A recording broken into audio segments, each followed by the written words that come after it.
আল্লাহ পাক তাদেরকে পবিত্র করে রেখে দিয়েছেন।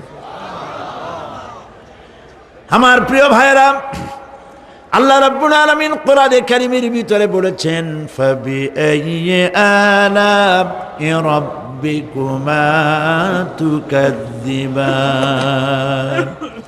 জান্নাত দান করে আল্লাহ পাক এবার জান্নাতীদেরকে সম্বোধন করে বলবেন, ইয়া ইবাদি লা খাউফুন আলাইকুমুল ইয়াওমা ওয়ালা আনতুম তাহজানুন।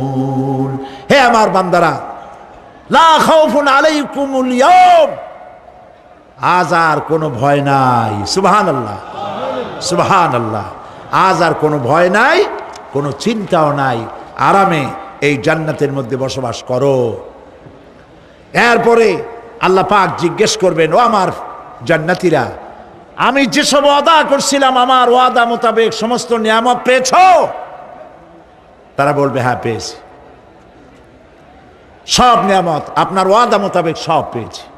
আল্লাহ রাব্বুল আলামিন বলবেন, সব পাও নাই, ওয়ালাদাইনা মাজিদ, আমার কাছে আরো বেশি আছে।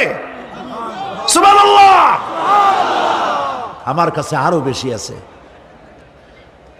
জান্নাতীরা বুঝবে না সে আরো বেশিটা কি, এর থেকে আর বেশি কি। প্রিয় ভাই সব, নবী করিম সাল্লাল্লাহু আলাইহি সাল্লাম বলেছেন, জান্নাতের সুখ আর শান্তি কোন চোখ নাই যা দেখেছে, যা কোন অন্তঃকরণ নাই যা কল্পনা করতে পেরেছে। এই জান্নাত মুত্তাকীদের জন্য আল্লাহ রাখছেন। সুবহানাল্লাহ।